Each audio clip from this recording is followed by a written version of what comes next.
Hello everyone, and welcome once again to our latest SP Talks podcast. Today is Thursday, June 16th, and I'm once again joined by our Chief Investment Officer, Ashley Owen, to run the rule over the markets, interest rates, inflation, and quite a lot going on in the world this month. Welcome, Ashley. Welcome all wherever you are in the world.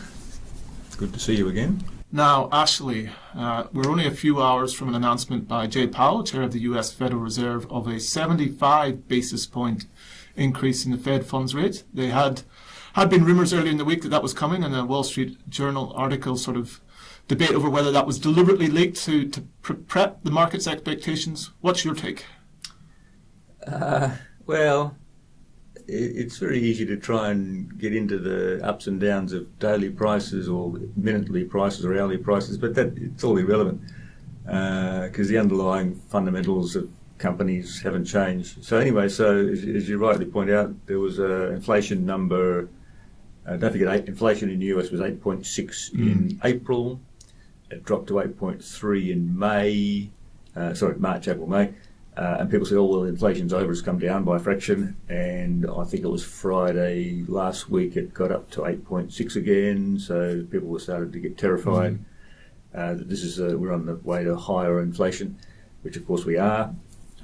So then they said, well, maybe the Fed will raise rates by 0.75% instead of a 0.25 or 0.5. So that was terrifying market. So people dropped shares all over the world, and share markets Friday night US, Monday night US. 5% in Australia, then it fell 4%. We had a holiday on Monday, so Hamburg Tuesday, so everything fell 4%. And of course, on the fear of the 0.75% rate hike, and of course, when it happened, they said, oh, that's good, we'll jump 2%. So it's just stupid stuff. So, for example, if you look at Australia on Tuesday, which was the Australian market was down about 3.8, 3.9%. I looked at the top. There's 2,500 companies listed in Australia. The bottom 1,000 don't trade, so there's no movement in those. They're very tiny things. But the top, you've got to go down to number 116 to get a stock that actually rose by a fraction, less than a percent, which the entire top 100 stocks fell. Yes. So what that's saying is something happened in the world. Very heavy sentiment in based. the universe that every single stock in Australia, investable stock in Australia, is suddenly worth 3, 4, 5% less than it was yesterday, which of course is stupid. Some stocks will go up, some stocks go down. So depending on what happens in their companies and their sales and their competitors, and things go up, things go down all the time. So the fact that every single one in the top 500 companies, only 4 stocks, 3 of which were gold miners, one was a lithium miner in Argentina, and one was a little pathology company. But 5 stocks out of 500 gained, and the entire 99% of stocks fell because something changed in the universe, so they're all worth less money, which of course is stupid. Of course, when the thing happens on Tuesday, last night everyone said, oh, that's good, we'll buy shares again. So try and make sense of that. It's sentiment driven, and I guess we'll see probably more over the course of the next 24 hours how that news settles in for the market. Let's maybe take a step back and talk a bit about inflation, because that's obviously there's been this lurching back and forth in terms of fears around inflation, and then obviously fears around recession, and they're obviously not unrelated. Yep. But let's talk about the inflation numbers and what we're seeing, and how I guess the growing realization that we've abandoned transitory inflation. That much is clear, but how much is still potentially to roll off due to short-term factors versus how much is more baked into the system and going to be more lingering and harder to shift? Well, the inflation is a function of a lot of things. If you remember back at the 70s inflation, I'm old enough, you're not. People said, oh, that was the oil spike in 73. It wasn't. Inflation was building from the mid-60s. It happened at the oil spike in the end of 73. The Yom Kippur War was the icing on the cake. People look back now, even only a year or two ago, and say, well, Russian war. Of course, no, it wasn't. US inflation was running at 5% plus from the middle of last year. So it wasn't nothing to do. The Russian war added a couple of aspects to it, but the world has been inflationary for the best part of a year now. And that wasn't to do with Russia, nothing to do with Russia. So, and that's, central bankers can hide behind that and say, oh, we didn't do anything, it was Russia. And you see that in what Phil Lowe said the other day on TV, and Powell says, and the ECB said on Thursday night. They're blaming. Well, that's probably easier than saying so we are late to the party here. Ignore some of the supply constraints. You got Ukraine and Russia are the big suppliers of food and fertilisers, so all of that's now. So again, put that aside. The supply constraints and the COVID lockdowns, they'll be solved in time, months, weeks, days away. What's the problem that, and again, those supply constraints are getting too much attention because they're blamed by other things. What central bankers don't want to admit is that they've been printing money, desperately trying to literally print money and throw it from helicopters for the last 12 years post-GFC, and that's caused inflation. So a second point is that governments have been spending wartime. We've got $1 trillion in debt in Australia, which is basically money we've got to borrow from our grandkids, which is now in the bank. So ignoring supply, it's all about money. People have got more money. In Australia, pre-COVID sell-off, which is 2 and a bit years ago, Australians had $2 trillion sitting in the bank, right? The amount of money they've got to spend sitting in a bank was $2 trillion. Today, there's $2.7 trillion sitting in Australian bank accounts. So ignore supply constraints. People have got 35% more money sitting in banks they can spend, and they are spending. So it's all about money. There's more money in the system, which has been put there which by... has been a direct result of the... It's money printing. Money printing and liquidity. Stimulus handouts. Yeah. So policy yes, as well. the JobKeeper's been scaled back and the job maker and the job everything else has been scaled back, but there is still 35% more cash sitting in people's bank accounts, which they're now spending. Now, the role of interest rate rises and inflation is to take away the cash. Central banks now have to take away the cash. They've got to stop people spending, which means they've got to take their jobs. So the point of rate rises is to cause corporate stress, margins to be squeezed, profits to be squeezed, companies to be laid off, people to be laid off. That's the purpose of what Reduce they're doing. people's They're discretionary trying income. to stop people spending, and to do that is take it out of their pockets, take away their jobs. And that's what they've got to do. They've done it every single time in the past, and they'll do it again, and that'll cause a recession. There'll be jobless rates going up to 5, 6, 7, 8, 10%, and there'll be bankruptcy every day in the paper. You've seen nothing yet. Nothing new. The GFC we have by in the tech wreck, 70s, 80s. Every decade we get a recession or two, and it's painful, and this is what they're going to do. So inflation has, the underlying baked-in inflation has little to do with supply constraints. It's all about there being 35% more cash in people's bank accounts now, which they are now spending. So people are losing their jobs every day in the paper. People are laying off staff for a whole variety of reasons. Albeit we're coming from a place of very low And we've got 3% unemployment, which is like a 50-year low. So there's simply too many jobs. They've got to take away the jobs, cause some pain, cause some profit cuts and some bankruptcies, which we're now starting to see. Construction companies, at the margins, and builders, certainly in very construction. small. But a good recession is every day in the paper you read it, who's bankrupt next, and the paper's full of bankruptcies.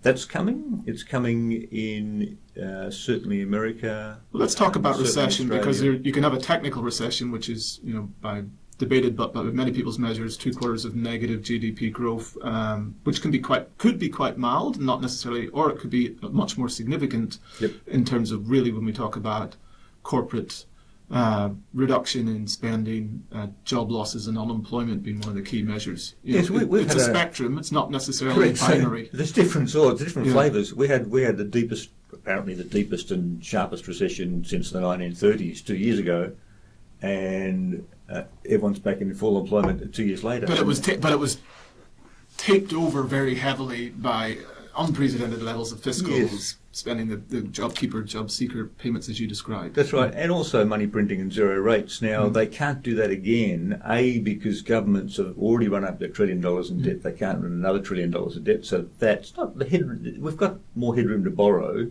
but not the same headroom we had 2 years ago. And secondly, now with inflation running riot around the world, 8, 9, 10% in Europe, UK, Australia, New Zealand, everyone's got Canada, everyone's got high inflation. The ability for central banks to say, let's cut rates to zero is gone. So one of the, as you rightly point out at the start, Jay Powell, that the Fed has been planting seeds, and he even said the other day, middle of last week, he said he's going to try and pull a Volcker, which means 20% interest rates. Now, he did that to scare the market, which he did, but to lay the path for rate hikes, which he's now done. I think they've clearly made mistakes in terms of somewhat boxing themselves in terms of when they were going to act and how aggressively they were going to act, and now they're really trying to change expectations and say we can go a lot more aggressive and do a lot more sooner, which is probably preferable given that they were already late probably in raising rates. So it's better not to have it. Maybe let's make it more contracted, more intense, but allow the world to start to move on quicker if we bring it into the short term. That's right. So I've always said, and people have been sick of hearing me say this, central banks almost always act too hard, too late. Too late's already been ticked that box. Everyone's been asleep last year. So will they act too hard and do a Volcker, which he did in the early 80s, long, deep, double-dip recession in the early 80s, unemployment, that cleaned out inflation in the US for 30 years. There's two scenarios. One is a short, sharp, hard, aggressive rate hikes to kill inflation, which will require interest rates of 5, 6, 7, 8%. Now, people think that's scary, but you think about the last two, but forget about the 70s, and the last two booms, the dot-com boom in the late 90s, early 2000s, tech wreck, and then the GFC. In both of those, interest rates had to go to, in the case of the dot-com boom, inflation was running at 3.5% around the world, Australia, UK, US, and interest rates in the US got to 6.5%, in Australia got to 6.25%. In the last one, in 2003 to 7 China boom with the GFC after it in 08, 09, interest rates in America, again, inflation was running around 3 and 4% in America and around the world and Australia. Cash rates in America went to 5.25%. Cash rates in Australia went to 7.25%. And we all had mortgage rates of 8, 9%, those of us had mortgages. So to get to rates of 5, 6, 7% is no more. In fact, it's less than it happened in the last couple of low inflation booms. Now we're into a high inflation boom and a rate hike series. More than likely, given the money supply, the amount of money sitting in people's banks is 30%, 40% more than what it was before, which is going to be spent, which will push up raise prices more. It's not hard to see rates having to go to 5, 6, 7, 8%. Now that's terrifying. Now think back a year ago. All those kids, the 20-year-olds, 20-somethings who bought houses on the promise from the RBA they're going to peg rates for 3 years. Now they're faced with a rate hike going from 2%. My daughter bought a house last year, 2% interest rate fixed for 3 years. Fixed for 3, yeah. In 3 years, that's going to be a 6% refinance or a 7 or 8% refinance. It's going to hit a lot of people. We saw even very quickly that very attractive 2-year rate go from sort of 2 to 4. It's now 4.5. Yeah, in the blink of an eye, and then up and creep up to 4.5 now, from there. If you're locked in and fixed, you're fine, because those payments are fixed. When they come off in 3 years for refinancing, that's when it's going to hit.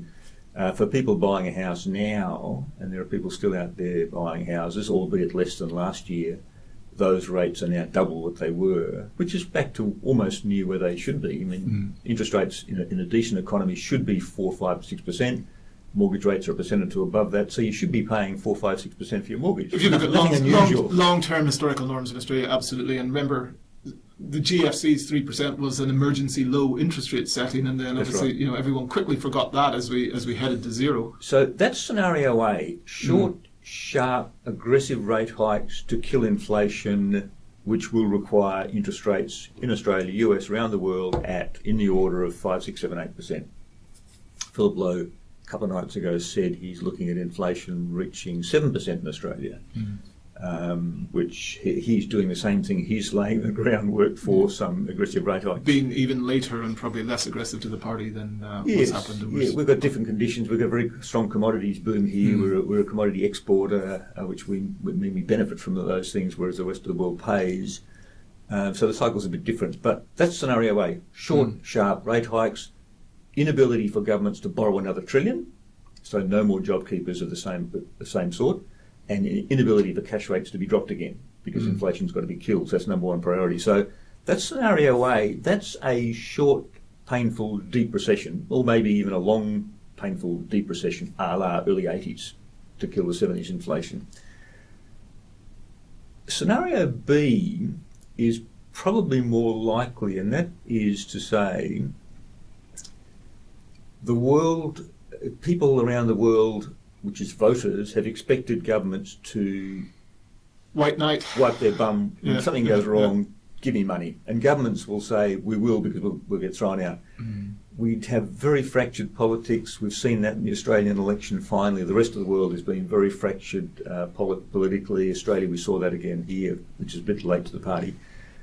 The governments are very loath to say, yeah, 15% unemployment, fine, it's necessary, do it. I suspect they won't let that happen, i.e. there'll be more support, stimulus, handouts, which will, and I suspect central banks will... You're talking about a scenario that will Yeah, so somewhat basically- cushion the impact of the rate rises. So the second on scenario Main Street. is not a deep, sharp 15% unemployment recession, bankruptcies every day in the paper, like scenario A, the Volcker solution. Scenario B is more likely in that governments are not likely to allow high, i.e. 10% plus unemployment for long or ever. Central banks are under a lot of pressure, will be under a lot of pressure to say, because they're up there basically arm of government, which is elected. I suspect central banks will be very reluctant to push rates to 8-10% and leave them there for long. So they will more than likely do what they did in the end of 2019 and say, oh, we can't have asset prices dropping, we can't have unemployment, let's pause and drop again. I think that's a more likely scenario. We're not going to get a Volcker type deep recession or a Thatcher type deep recession, which basically cleaned out entire industries. Unemployment took 10 years to come down. Sort of major structural shift stuff. That's not. I think it's politically unacceptable to There's no appetite for it. Very appetite in the public.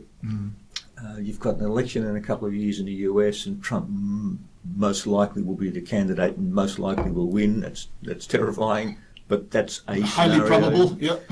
You've got elections every 6 months or so in parts of Europe, and you see that fracturing even more into the hard left and the hard right, with hung parliaments and governments that go nowhere. That's not a situation that's going to allow 10-15% unemployment, which is already 8% in Europe. They've never come down post COVID. So I can see scenario B being a stagflation environment where you've got slower growth, persistent inflation, higher unemployment, but not sort of crisis 15% unemployment. Now that's more dangerous for investment markets because that's like a 1970s, mid-70s, late 70s stagflation, which is tougher to negotiate. A big, quick, deep recession's easy. You start rebounding quickly. Yeah. That's right, like happened in 2020. So they're the two scenarios. One is a deep, sharp Thatcher-Reagan Volcker recession, which kills employment, kills dozens of industries, kills thousands of companies, and jobless goes to 10% plus, but kills inflation. Or a more likely scenario of slower growth, persistent inflation, reluctance of central banks to kill inflation, because it causes unemployment and bankruptcies, and a reluctance in governments to not spend or not support people. So I suspect that's going to be, we've got far more activist fiscal policy now.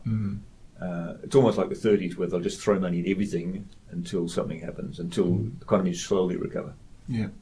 So the obvious question around that spectrum of scenarios that you paint is lots of risks, lots of threats, lots of question marks over future profits, returns, things of that nature. That's right. Why not sell everything, cash up, and wait till the blue skies return? That's right. Well, of course, if you do that, you're selling low and buying high, because when the blue skies return, it's already the next day and the sun's already up. So I think what you're talking to here is something you often talk about, which is obviously markets are moving well in advance of the economic announcements, and obviously we've seen the markets, particularly this month, and in reaction to some of that interest rate news, take a further leg down, more so offshore than here. Yes. I guess the question is always how much of it is already priced in. Yeah, so the question is, share prices in the US, for example, are down 22% from the peak, which is the first couple of days this year. Australia's down only about 12%, and most of the rest of the world is down somewhere between those. I wrote a paper a couple of months ago, which is something I update every few years, which is basically comparing the two markets, Australia versus the US. Both Western democracies, they've both returned around about 6% compound total returns after inflation, including dividends, about 6% above inflation forever, for 100 years plus. Cycles all the way through, booms and busts. The booms and busts are all the same, because it's a global phenomenon. When the markets do well, they do well in Australia, because they follow the US, have done always will, because it's a global market. But we take turns. In the dot-com boom was a much bigger tech boom in the US, so their crash was much bigger in the tech wreck. The China boom was much bigger in Australia in the 2000s, so we ran up much higher, but we suffered much higher and much deeper correction in the 2008-9 GFC. If you look back at the 1920s, 1921 boom was a much bigger speculative boom in the US, technology, motor cars, radios, same thing, new tech, and they collapsed much harder in the 1930s. We had a much larger 87 crash, because we had a much larger, the Bonds, Skays, Herskew, Ariadne, all of those 80s bubble stocks, Elders, we had a much bigger takeover boom in the 80s, so our 87 crash was much bigger. So the point is we take turns. This time it's America's turn, and I've wrote about this many times over the last few years. They've had a much bigger tech bubble, so they're going to have a much bigger tech wreck. As reflected by the Nasdaq being down at and the Nasdaq's down 35%, which is full of techish stuff. And elements of the Nasdaq down 60-70%. Some of those. That's right. Nasdaq fell 89% in the tech wreck in 2001-2. The Dow Jones fell 90% from October 29 to 1933. Meanwhile, we rebounded a year earlier and only fell by less than that, because that was our turn to do better. This is our turn to do better. So Australian shares, we've got a lot of commodity suppliers, a lot of farm supplies, a lot of fertilisers, a lot of food, agricultural produce, milk, all sorts of things we sell. Plus metals, of course, plus also the new renewables metals, the cadmiums and the nickels and the cobalts and the lithiums. We're the biggest supplier of all of those.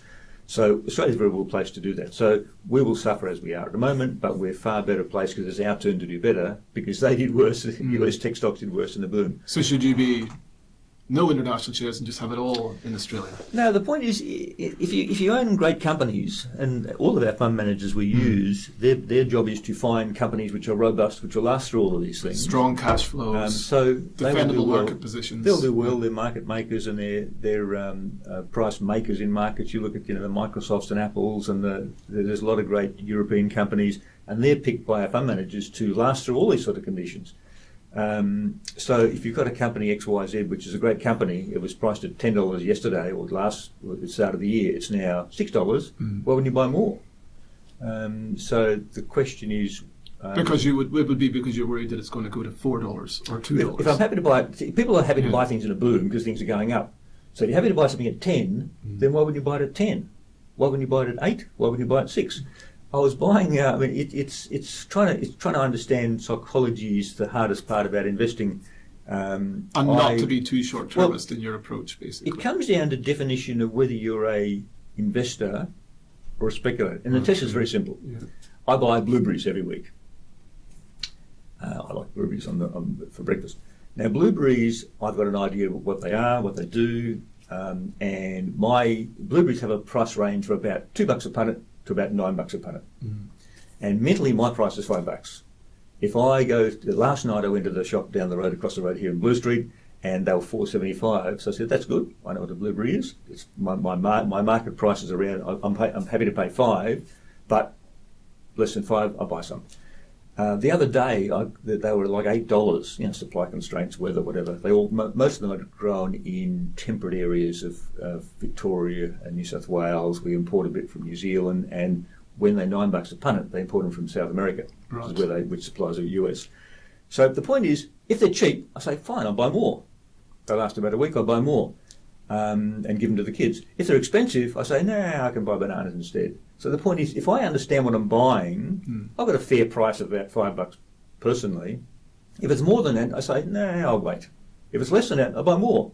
So if I know what I'm buying, if I'm buying a company because it sells XYZ products, it navigates through markets, recessions, whatever, come what may, it'll get there. It's been around 30, 40 years. It knows what to do in those situations. It's in 100 countries. It's a good company, big margins, low debt, price maker in its market, whatever that market is. I've got a value on that. I know what it does. My value is $5. If it's more than $5, I say, I'll wait. It'll come down. If it's less than $5, I say, fine, give me more. For $4, I'll buy some. So if you approach looking at Alan Kohler at night, the Alan Kohler moment, he says, it's the end of the world, sell everything or it's up. If you react the way you do to an Alan Kohler news story, and you say, it's expensive now, I've got to buy. If things are going up, I've got to buy. Nobody's talked about Bitcoin now because it's not going up. I do want to come to that, but we'll come to that in a minute. Yeah. If everyone wanted to get into Bitcoin last year because it's going up, do they know it's like Blueberries? If it's going up, it's expensive. Why would I want to buy more? If I know what it is, I've got a fair value for it. If it's less than that, I buy more. So it's ask yourself when you read those sort of stories, how am I reacting? Am I reacting like a Blueberries discussion? In which case, if it's less, I'll buy more. If it costs more, I'll say no, I'll buy bananas instead, or oranges, or just wait. If you react and say, well, the price is down, I better panic, it's the end of the world, then you're not an investor. You're a speculator. You're only buying something because it's going up, and you only want to buy it because you're going to sell it to somebody else at a higher price later on. What's in it? No idea. I've never met anybody who's explained what a Bitcoin is, and until I do, I won't touch the stuff. Well, let's come to that in a second, but before we do, let's talk fixed income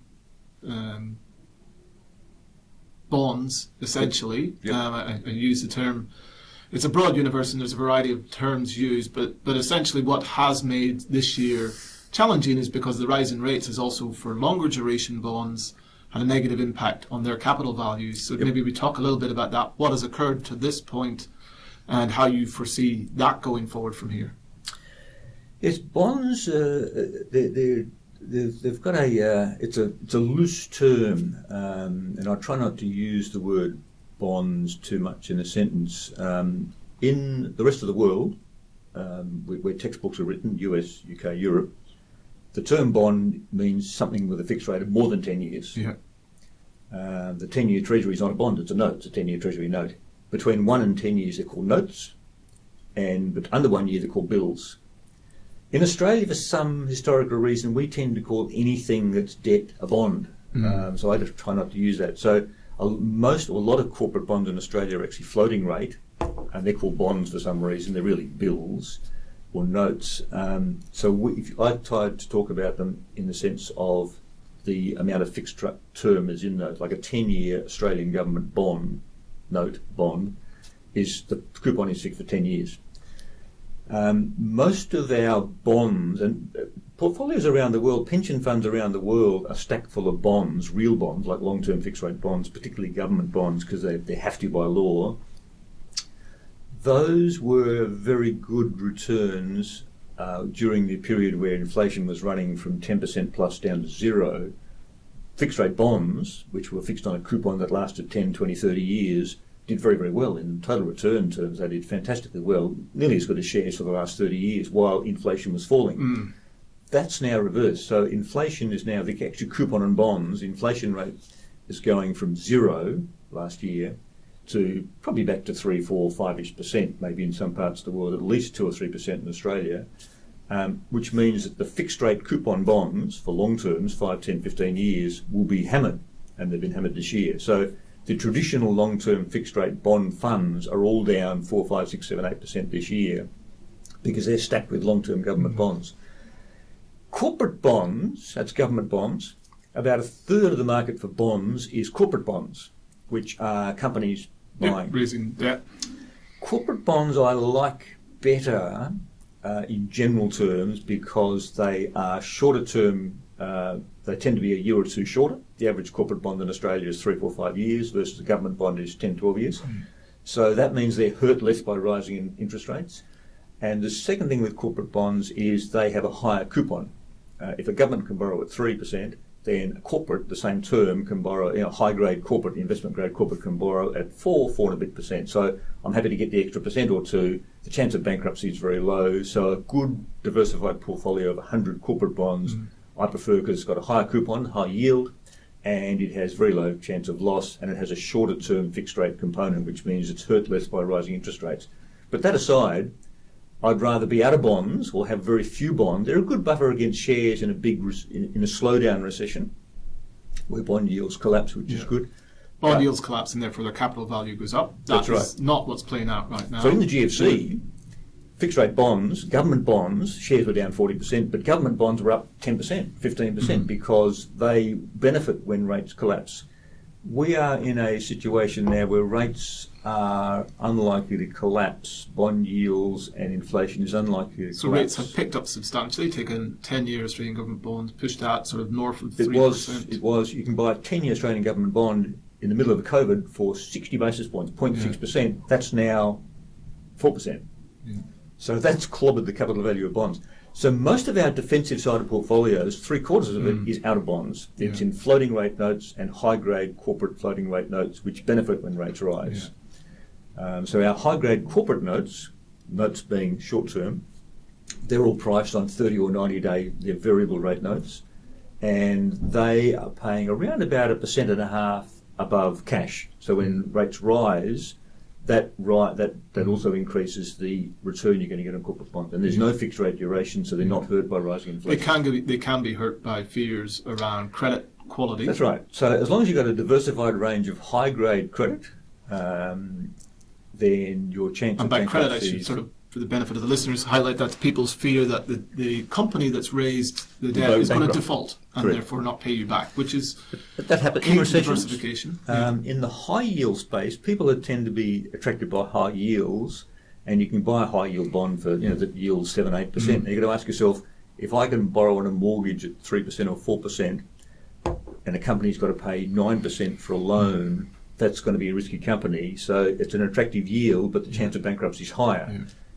So we don't have those in portfolios. We do from time to time, but they're not in portfolios now because heading into a slowdown where you're going to see bankruptcies, you don't want to be in the high yield space because they'll be hurt more.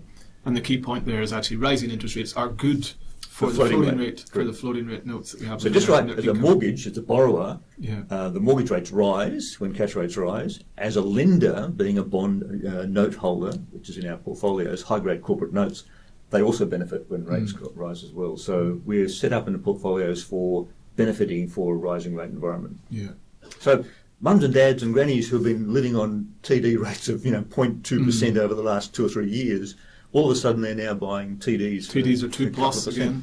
So our floating rate component in our defensive side portfolios yielded about very close to zero last year when cash rates are zero.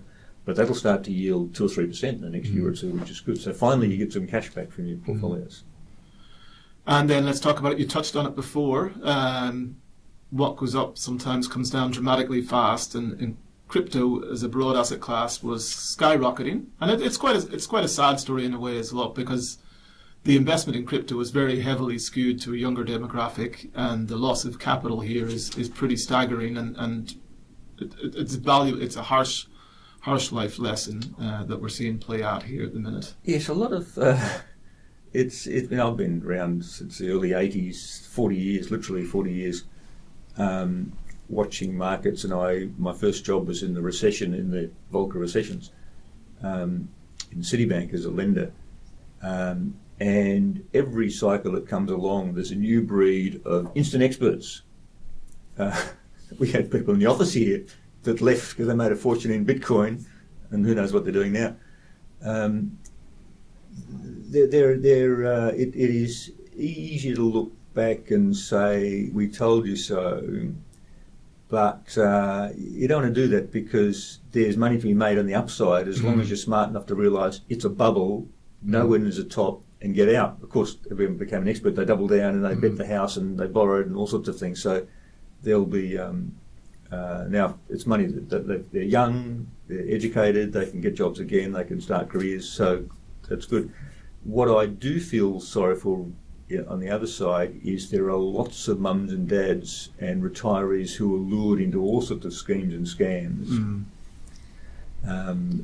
that aren't even legitimate, and they're gone forever. That is now, of course, the regulators say it's not an asset, we can't regulate it. It's Wild West, so that's a bit of a. I think it's going to change now. I think we'll see that now, particularly as the exchanges and things like that begin to collapse, essentially, and even if people have assets in there, they are technically owned by the exchange and now worthless. The whole crypto environment is being clouded by the tokens and the speculative end, which is as opposed to focus on the blockchain itself. The actual technology of blockchain, the idea of it is very sound, i.e. distributed processing, distributed record keeping. Simultaneous settlement. The idea is sound. The philosophy on which it's based is a libertarian idea that they don't want to have control by governments or scrutiny by governments, they don't want to pay taxes. It's basically a lawless, taxless, controlless government environment, and you can see why that's attractive. So if it was just a technology driven by the blockchain idea, distributed processing, distributed ownership, anonymous, taxless, so it's completely private, but it's very Could be efficient. transparent. Yeah. It's not very efficient. Bitcoin, they can process 7 transactions per second. Yeah. Visa can process 7 billion per second. So it's never going to overtake Visa or MasterCard or anything else. But as a technology, it's actually quite the underlying idea. Technology is more efficient than the traditional ways to settle contracts. Quite sound and quite well understood in terms of what's philosophically driving the movement. Will it replace cash? Maybe not.